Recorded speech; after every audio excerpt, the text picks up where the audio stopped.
Pengantar. Proklamasi telah dibacakan, dan perjuangan kemerdekaan telah tiba di gerbang emas dalam kehidupan berbangsa dan bernegara. Akan tetapi bagaimana informasi tentang proklamasi menjangkau para pejuang yang tersebar luas di berbagai penjuru tanah air antar satu tempat dengan tempat lain, antar suatu kota dengan kota lain berbeda-beda. Demikian pula dampak yang mengiringinya, khususnya terhadap konsolidasi kekuatan dan kekuasaan serta tanggapan atau reaksi yang muncul juga berbeda. Di Surabaya berita proklamasi diterima baik lewat radio maupun melalui media pers. Ibaratnya kondisi suhu perjuangan di Surabaya yang telah sangat panas telah membuat suasana arek-arek Surabaya seperti air yang segera mencapai titik kulminasinya untuk mendidih.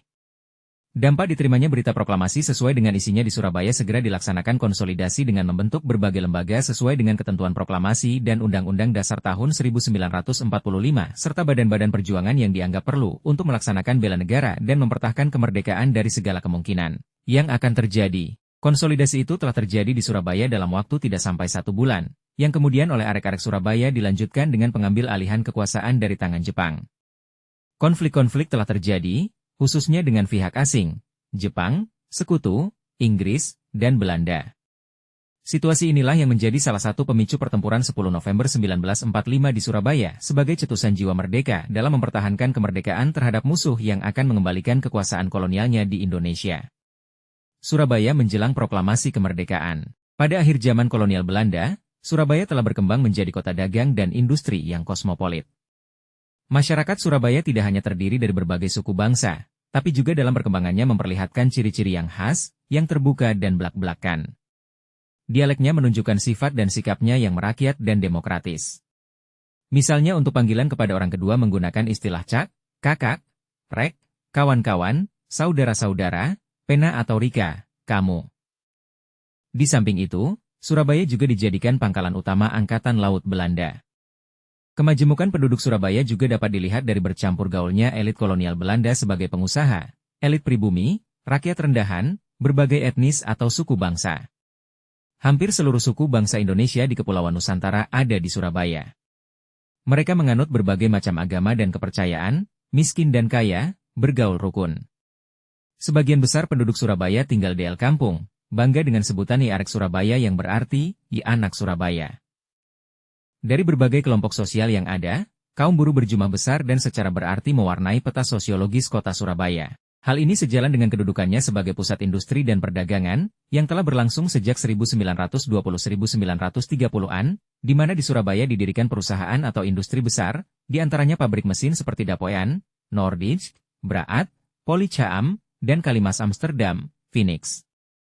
Bank juga banyak didirikan di Surabaya, Netherlands Indies CS Komto, Kembang Jepun, Hong Kong and Shanghai Bank Ltd, The Bank of Taiwan, International Trade and Handelsbank Ltd Rotterdam, Internatio, Perusahaan Jasa, Drogdok Maatschappijdel Pelabuhan Tanjung Perak, Bataafse Petroleum Maatschappijd, BPM, NV Javaanse Zuurstoffen Koolzuurfabriek, pabrik gas.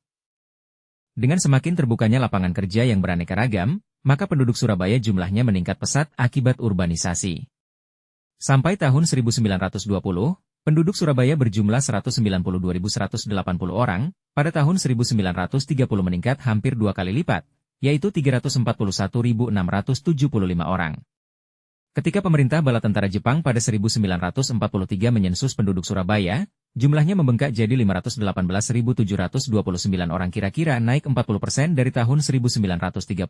Berdasarkan kesamaan lingkungan kerja, maka tumbuhlah rasa kesamaan nasib yang harus diperjuangkan.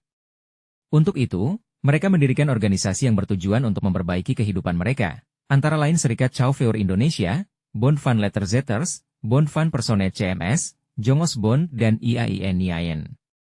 Lebih penting lagi adalah kelompok terpelajar, yang secara signifikan mewarnai sejarah perkembangan kota Surabaya, termasuk periode yang dibahas di sini. Seiring dengan perkembangan perjuangan organisasi pergerakan nasional yang muncul di Jakarta, Batavia, maka di daerah pun tumbuh perjuangan seperti itu, teristimewa kota besar yang memenuhi persyaratan bagi kehidupan organisasi modern seperti itu, yaitu Yogyakarta, Surakarta, Bandung, Surabaya dan lain sebagainya. Setelah Budi Utomo berdiri di Jakarta pada tahun 1908, maka Sarekat Dagang Islam, SDI, kemudian menjadi Sarekat Islam, berdiri di Surakarta, yang pada waktu itu menjadi pusat pemerintahan Kasunanan. Surabaya sebagai kota dagang, industri dan pemerintahan, dengan sendirinya menjadi tempat berkumpulnya kaum terpelajar. Mereka kemudian membentuk organisasi pergerakan yang sesuai dengan paham asing. Organisasi pergerakan nasional yang pertama di Surabaya ialah Sarekat Islam, didirikan pada tahun 1913. Pada masa-masa berikutnya, di Surabaya muncul pula organisasi pergerakan nasional dengan mendasarkan faham ideologi tertentu, yakni kelompok nasionalis, Parindra, PNI, dan Sarekat Islam, kelompok keagamaan, NU, Muhammadiyah, Al-Irsyad, juga organisasi komunitas Kristen dan Katolik. Tokoh pergerakan nasional di Surabaya antara lain, H.O.S. Cokro Aminoto, R. Cokro Sudarno, Hasan Dipo, Adi Wijaya, Dr. Sutomo, Kiai Haji Mas Mansur, Kiai Haji Hashim Asyari, Pamuji, Kusmaji, Ruslan Wongsokusumo, Ahmad Jais, Sugiarto, Tuana Kota, Samekto, C. Cindarbumi, Sunyoto, R. Sudirman, Ruslan Abdul Ghani, Dul Amowo, Lengkong, Abdullah, Tukul Surohadinoto. Sebagian besar mereka tergabung dalam Studi Klub dan Parindra. Perlu pula ditambahkan di sini golongan pelajar, yakni para pemuda yang masih duduk di bangku sekolah. Mereka mengikuti pendidikan dengan tujuan agar nantinya mendapat pekerjaan yang layak setelah terjun dalam masyarakat. Tetapi tidak hanya itu saja tujuan mereka, sebab tidak jarang kaum terpelajar kemudian hari menjadi pelopor pergerakan nasional. Golongan ini mendorong lajunya nasionalisme modem.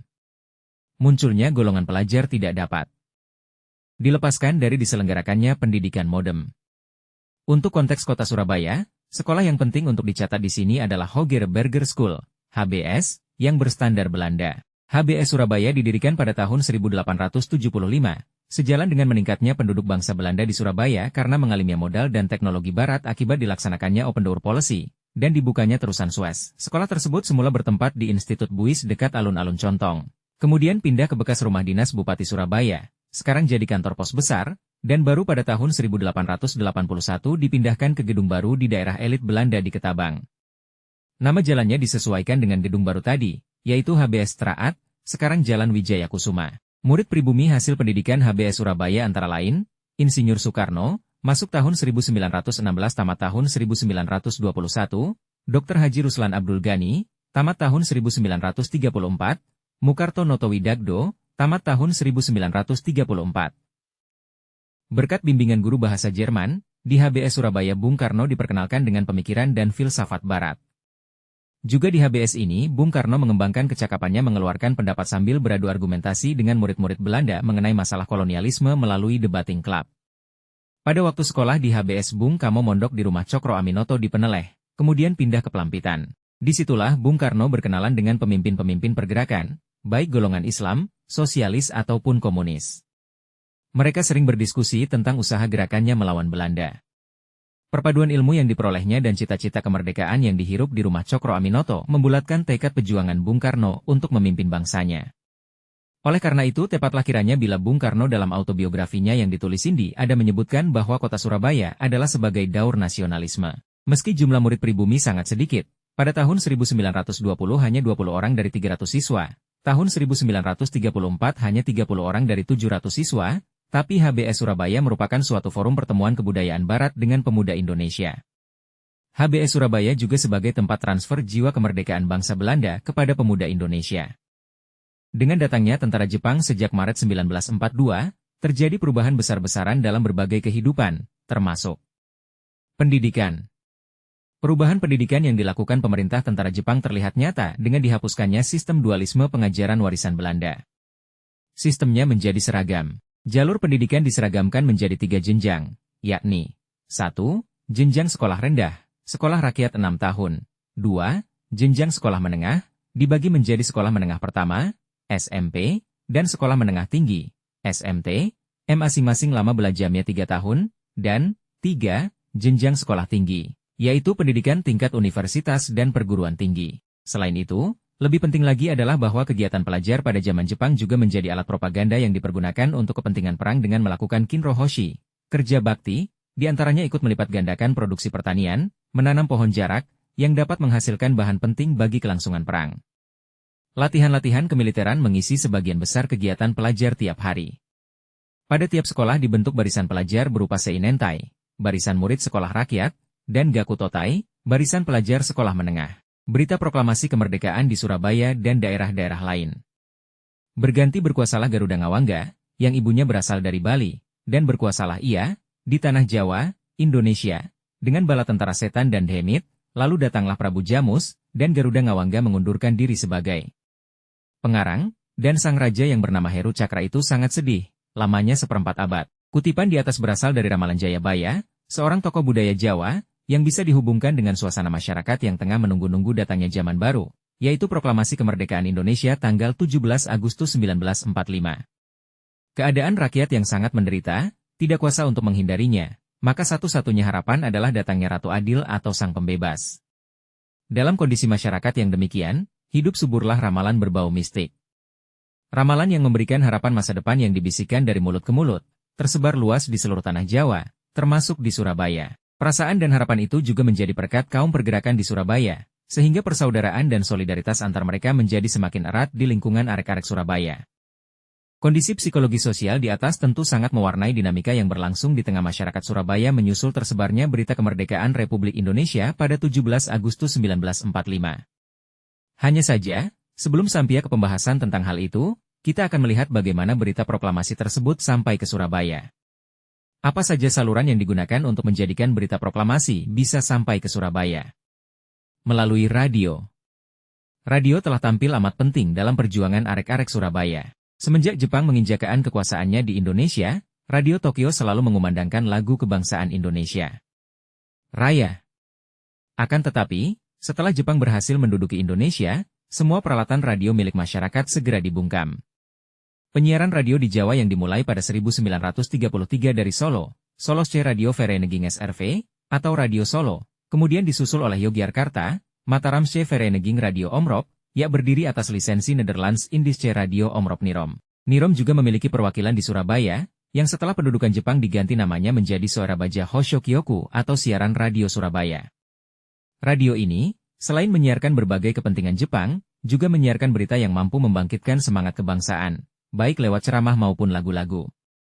Misalnya menyiarkan lagu ciptaan Maladi dengan tajuk Di Bawah Sinar Bulan Purnama, ceramah Ruslan Abdul Ghani mengenai ekonomi kerakyatan. Surabaya Hoshokyoku bukan radio resmi Jepang yang berada di bawah Sendenbu Departemen Propaganda. Oleh karena itu radio ini tidak disegel oleh Jepang. Lewat Soerabaja Hoshokyoku dapat didengarkan perkembangan Perang Asia Timur Raya, seperti pengeboman Hiroshima, 6 Agustus, Nagasaki, 9 Agustus, dan penyerahan Jepang kepada sekutu pada 15 Agustus 1945. Setelah proklamasi kemerdekaan pada 17 Agustus 1945, maka pada tanggal 18 Agustus pukul 19 Radio Surabaya telah menyiarkan teks proklamasi dengan bahasa Madura. Alasannya siaran itu tidak dimengerti oleh pihak Jepang, namun dapat ditangkap oleh sebagian penduduk Jawa Timur di Madura dan di kawasan Tapal Kuda. Pemakaian bahasa Madura itu bertujuan untuk menghindari sensor oleh Kempeitai, karena pihak Jepang selalu menempatkan seorang petugasnya yang mampu berbahasa Indonesia. Dalam kondisi masyarakat yang demikian, hidup suburlah ramalan berbau mistik. Ramalan yang memberikan harapan masa depan yang dibisikkan dari mulut ke mulut, tersebar luas di seluruh tanah Jawa, termasuk di Surabaya. Perasaan dan harapan itu juga menjadi perekat kaum pergerakan di Surabaya, sehingga persaudaraan dan solidaritas antar mereka menjadi semakin erat di lingkungan arek-arek Surabaya. Penyiaran teks proklamasi kemerdekaan baru dapat dilakukan dalam bahasa Indonesia pada tanggal 19 Agustus 1945 saat petugasnya lengah. Kelengahan itu dimanfaatkan oleh Syahrudin yang berhasil menyelundupkan bunyi teks proklamasi ke Soerabaja Hoshokyoku meskipun kantor itu telah diblokir Jepang. Untuk mencek kebenaran berita yang diterima dari Syahrudin, Kartijo Harjomulyo, cepot, menelpon ke kantor berita Domei. Setelah ada jawaban kepastian diperoleh dari Sundoro dari kantor Domei, barulah berita proklamasi kemerdekaan Indonesia disiarkan oleh Hoshokyoku. Berita itu diulang setiap setengah jam, sampai pukul 16 saat siaran berita berhenti. Akibat siaran tersebut, pimpinan tentara Jepang memerintahkan untuk meralat berita proklamasi yang telah disiarkan dan menyatakannya sebagai kekeliruan. Dunia menjadi lebih kaget, setelah menangkap berita susulan yang menerangkan bahwa berita proklamasi itu tidak benar. Komentar dunia ketika itu hanya satu, yaitu perebutan kekuasaan dan perjuangan kemerdekaan di Indonesia sudah mulai. Para pemuda yang bekerja di Soerabaja Hoshokyoku melakukan aksi penempelan plakat yang isinya antara lain "Jika kami pegawai Republik Indonesia" atau "Pegawai radio milik RI" dan sebagainya. Sejalan dengan itu, Radio Surabaja berusaha memanfaatkan pemancarnya untuk memobilisasikan rakyat guna mendukung proklamasi dengan memanfaatkan mata acara pancaran Asia yang telah dikumandangkan sejak zaman Jepang. Usaha yang sama juga dilakukan melalui kolom Pro Patria yang selalu dimuat dalam harian Asia Raja. Sejak 22 Agustus 1945 secara de facto, Suara Baja Hoshokyoku telah menjadi Radio Republik Indonesia, RRI, Surabaya. Berdasarkan penuturan Des Alwi, yang saat itu berada di Surabaya pada malam harinya, acara itu dirayakan dengan penyiaran musik berirama jazz yang sebelumnya dilarang oleh Jepang. Dalam kondisi masyarakat yang demikian, hidup suburlah ramalan berbau mistik. Ramalan yang memberikan harapan masa depan yang dibisikkan dari mulut ke mulut, tersebar luas di seluruh tanah Jawa, termasuk di Surabaya. Perasaan dan harapan itu juga menjadi perekat kaum pergerakan di Surabaya, sehingga persaudaraan dan solidaritas antar mereka menjadi semakin erat di lingkungan arek-arek Surabaya. Pers. Selain radio, rakyat Surabaya dapat mengikuti berita proklamasi Surat Kabar Suara Asia. Berita yang disiarkan oleh kedua mass media tersebut bersumber dari kantor berita Domei, yang telah terlebih dahulu disensor oleh Hodokan, Dinas Sensor. Di Jakarta timbul usaha menyebarluaskan proklamasi kemerdekaan Indonesia sudah dilakukan sebelum waktu pembacanaan secara resmi pada jam 10 tanggal 17 Agustus 1945. Pada jam 5, ketika fajar menyingsing, para pemimpin Indonesia dan para pemuda keluar dari ruangan rumah Laksamana Maeda dengan penuh kebanggaan, pulang ke rumah masing-masing setelah teks proklamasi kemerdekaan Indonesia berhasil dirumuskan. Sebelum pulang Bung Hatta berpesan kepada para pemuda yang bekerja pada pers dan kantor berita, terutama BM Diah, untuk memperbanyak teks proklamasi dan menyiarkannya ke seluruh dunia. Di antara pemuda-pemuda itu adalah Soekarni dan kawan-kawannya yang bermarkas di Jalan Bogor Lama, sekarang Dr. Soeharjo. Pada malam itu mereka menyelenggarakan rapat rahasia di Kepu, Kemayoran, kemudian pindah di Van den Bosch, sekarang Jalan Bungur Besar, untuk mengatur pelaksanaan dan cara-cara penyiaran berita proklamasi. Alat-alat komunikasi yang akan dipergunakan adalah pamflet, pengeras suara, mobil, akan dikerahkan ke segenap penjuru kota. Ribuan pamflet berhasil dicetak pada pagi hari itu pula segera disebarkan ke berbagai penjuru kota. Adam Malik menelpon kantor berita Domei bagian Indonesia, dan diterima Asaba Fagih. Atas saran Adam Malik, Asaba Fagih kemudian minta kepada pengulu lubis agar berita proklamasi segera disebarluaskan tanpa dimintakan izin terlebih dulu kepada Hodokan. Pengulu lubis menyiarkan bunyi teks proklamasi tadi bersama-sama dengan berita yang telah disetujui Hodokan. Kemudian, Markonis menyiarkan dengan Morse, sedang Markonis Sugiarin berjaga-jaga selama pelaksanaan penyiaran. Dalam kondisi masyarakat yang demikian, hidup suburlah ramalan berbau mistik. Ramalan yang memberikan harapan masa depan yang dibisikkan dari mulut ke mulut, tersebar luas di seluruh tanah Jawa, termasuk di Surabaya. Perasaan dan harapan itu juga menjadi perekat kaum pergerakan di Surabaya, sehingga persaudaraan dan solidaritas antar mereka menjadi semakin erat di lingkungan arek-arek Surabaya. Sumber buku sejarah berita proklamasi kemerdekaan Indonesia. Penerbit Direktorat Sejarah dan Nilai Budaya Direktorat Jenderal Kebudayaan Kementerian Pendidikan dan Kebudayaan 2015.